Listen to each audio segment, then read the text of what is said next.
կազմակերպմանը, որը մենք պետք է շարունակենք հետապնդել Թուրքիայի հետ հարաբերություններում, դրանք անգլերեն երկու ռ, այսպես կոչված recognition, reparation, reconciliation, այսինքն ճանաչում, փոխհատուցում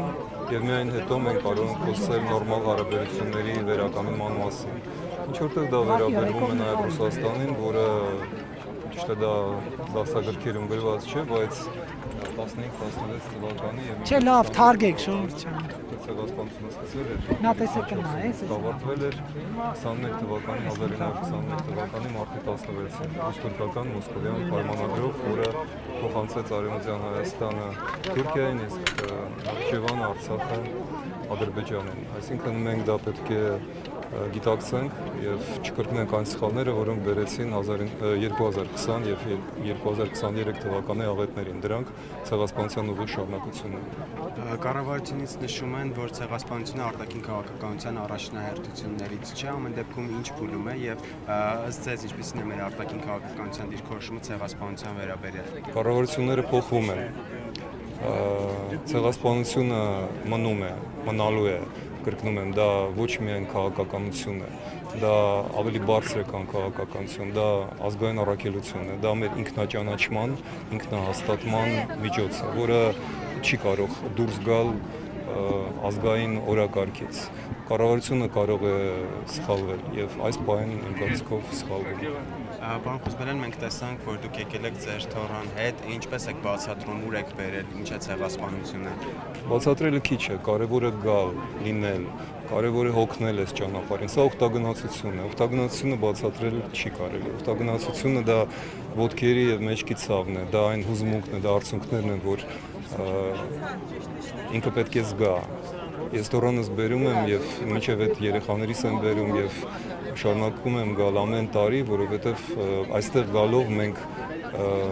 մնում ենք հայ։ Հայը նա է, ով հասկանում է ցավը։ Ես ինձ հայ զգացի ոչ թե ծնվելուց, այլ օրինակ ես անձամբ 88 թվականի փետրվարի 26-27-ի Սումգայիթի ջարդերի օրը հասկացա ինչ է նշանակել հայ։ Հասկացա, որ մարդկանց սպանում էին միայն որովհետև նրանք էլ էին հայ։ Այսինքն մնալ հայ դա չի նշանակում զոհ լինել, դա նշանակում է չմոռանալ։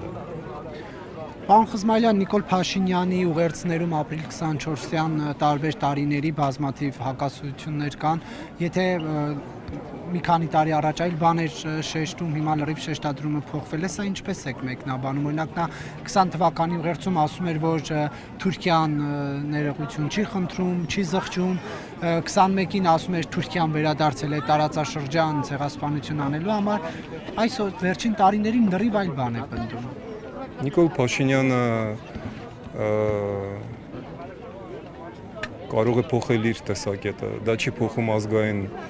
ոչ տեսակետը, ոչ աշխարհընկալումը։ Ցեղասպանությունը դա մեր աշխարհընկալման, չեմ ասի հիմքն է,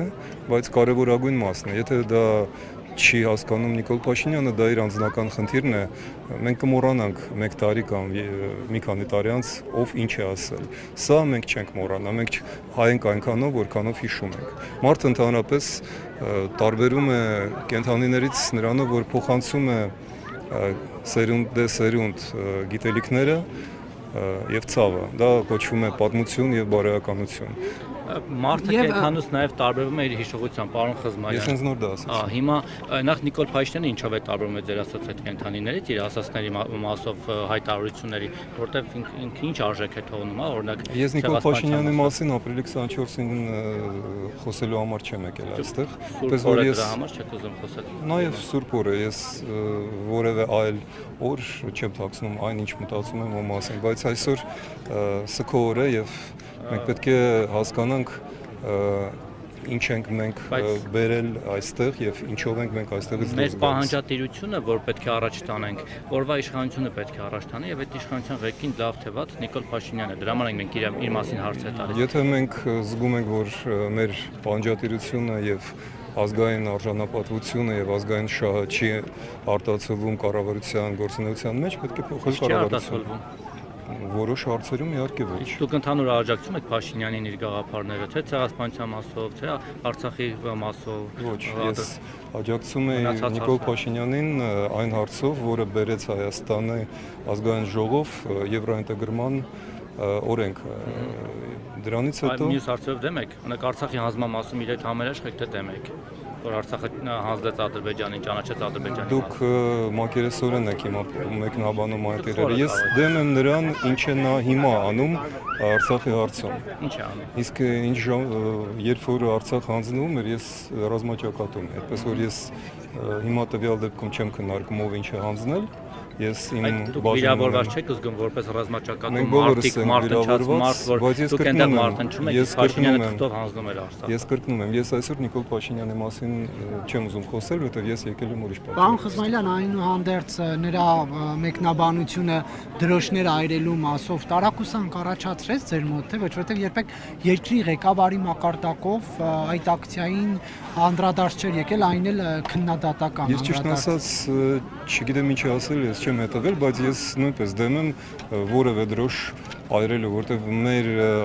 արժանապատվությունը եւ ապագա հաղթանակները դրոշ այրելով չէ, որ պետք է ուրիշ բաներ այրել եւ այդ բաները ես նկատի ունեմ վերացական իմաստով։ Մենք պետք է այդ կրակը մեր սրտում պահենք, այլ ոչ թե իրերի վրա վայրենիների պես հարցակվել, որովհետև դա Հիմա այն հազարավոր քաղաքացիները, որոնք որ այս տարիներ շարունակ 99 թվականից կարծեմ ջահերով երթը տեղի ունենում, այդ դրոշը այրում են խորհրդանշական իմաստ ունի, հա, ցույց տալով, որ մենք դեմ ենք շնորհակալություն բացատրության վայրենի են այդ մարդիկ։ Ես կրկնում եմ, դրոշ վառելը դա վայրենիություն է։ Մենք այլ կերպ պետք է։ Մենք պետք է դրոշը վառելը։ Թշնամու դրոշը չեն այրում, թշնամու դրոշը պոկում են հայրենիքիցդ եւ թշնամու դրոշները այստեղ շատ են եւ ռուսների դրոշն են այստեղ ինձ թշնամի են մեզ մեր ռազմավարական դաշնակիցն են եւ կառավարությունն էլ միգուցե ձեր դաշնակիցն է իմը չէ Չէ ես պետական պաշտոնյա չեմ որ դաշնակից եմ Ես էլ պետական պաշտոնյա չեմ Բա ոնց է գոհ որ թշնամի առ Որովհետեւ մենք եթե նկատել եք բերեցինք ազգային ժողով բոլորովին այլ օրակարգ մեր իրական դաշնակիցը եղել եւ մնում է Արևմուտքը, Եվրոպական միությունը։ Ինչ է արել Արևմուտքը, օրինակ, որ կանխի Արցախի հանձնումը, որ կանխի այս հազարավոր զոհերը, որ կանխի ցեղասպանությունը։ Դիմեք ինձ մեկ այլ օր, ես դասախոսություն կպատմեմ ձեզ, թե ինչ է արել մեզ համար Արևմուտքը եւ ինչ ենք մենք արել Արևմուտքի համար եւ ինչ է արել Ռուսաստանը։ Պատմական անցքերից այդ Արևմուտքի մասով նույն օրինակ Բրիտանիան, որի նավերը չեն կարողանում բարձրանալ մեր լեռները, մեզ դաշնակից են, թե դաշնակից չեն։ Եվ երբևէ որևէ հարցով օգնած կան։ Ես չգիտեմ որտեղ եք դուք կրթություն ստացել, բայց ասեմ Հայաստանի Հանրապետությունը։ Ուրեմն թե Քաղաք Չարենցավան, հետո ԵՊՀ։ Թե որտեղ 1919 թվականին բրիտանական բանակն է մաքրել թուրքերից Կարսը եւ Նախիջևանը։ Երևի ձեզ դա չեն պատմել։ Բա ինչու հիմա Կարսն ու Նախիջևանը Հայաստանինը չեն։ Որովհետեւ Ռուսաստանն է հանձնել Կարսը եւ Նախիջևանը։ Դուք դա էլ չգիտեք։ Դուք դա էլ չգիտեք։ Գնացեք սովորեք։ Կներեք ես։ Դա ձեր կարծիքն է որ Ռուսաստանն է հանձնել, ինչ որ փաստ ունեք։ Այսինքն դուք չգիտեք, որ Նախիջևանը եւ Արցախը հանձնվել է Մոսկովյան պայմանագրով եւ հունիսի 6-ի